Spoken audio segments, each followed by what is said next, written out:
मला वाटतं त्याचा महाप्रसादाचा कार्यक्रम हा पोलीस स्टेशनच्या आतमध्ये आता झालेला आहे। आमच्या महाराष्ट्र सैनिकांनी त्याला जो काही महाप्रसाद द्यायचा आहे तो पोलीस स्टेशनच्या आतमध्ये दिला आहे। जो कोणी राजसाहेबांच्या बाबतीत बोलायची हिंमत या महाराष्ट्रात या ठाण्यात करेल तो कुठे आहे याचा आम्ही कधीही विचार करणार नाही।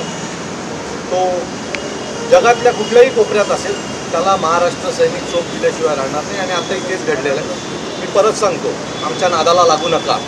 हां, हे भैये बिये तुम्ही तुमच्या घरी राहा, आमच्या नादाला लागलात तर तुमचा कार्यक्रम फिक्स आहे।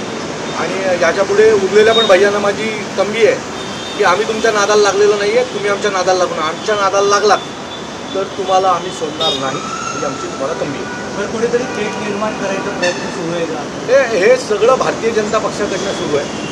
हे भारतीय जनता पक्षाचे जे काही भाडखाऊ नेते जे काही स्टेटमेंट करतात ना सगळीकडे, त्याच्यामुळे यांची हिंमत वाढते।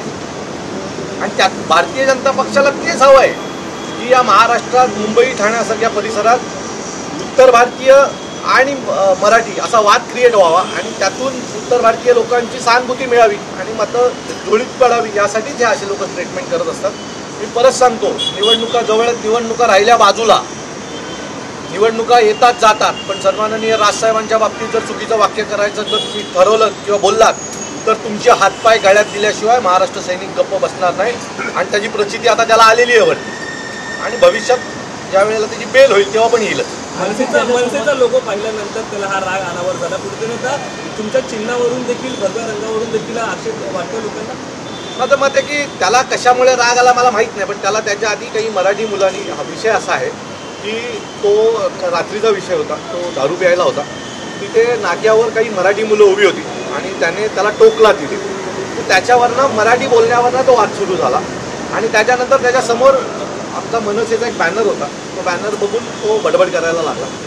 त्याच्यानंतर रात्रीची वेळ होती, ते सगळे 4-5 जण एकत्र होते, तो मुलगा एकटा होता, त्याने तिथे काही रिॲक्ट केलं नाही, पण सकाळी आमच्या सगळ्या टीमला त्यांनी कळवलं। आणि त्याच्यानंतर आता तुम्ही बघाल, आज सकाळपासूनच आमची सगळी पोरं त्याला शोधत होती। आम्ही पोचायच्या 2 मिनिटं आधी तिथे पोलीस पोचले आणि तो पोलिसांच्या हाताला लागला।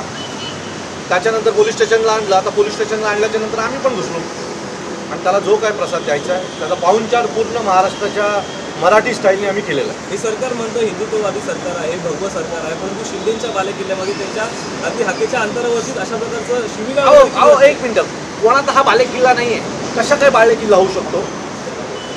काय बालेकिल्ल्याची व्याख्या काय? म्हणजे त्यांचे नगरसेवक आणि आमदार आहेत म्हणजे बालेकिल्ला? हा बालेकिल्ला ठाण्याचा मराठी माणसाचा आहे, हा इतर कोणा माणसाचा नाही आहे। म्हणजे निवडून आले म्हणजे बालेकिल्ला होतं का? आमच्याकडे हजारो पोरं आहेत अशी की मराठी माणसावर कोणी काही केलं तर अंगावर जातील किंवा त्याचे हातपाय तोडतील, मग आमचा पण बालेकिल्ला होतो, तो मराठी माणसाचं संरक्षण करतो। हां, त्यामुळे हा बालेकिल्ला वगैरे कोणाचा नाही, हा मराठी माणसाचा बालेकिल्ला आहे आणि आम्ही त्याचे रक्षण करतो।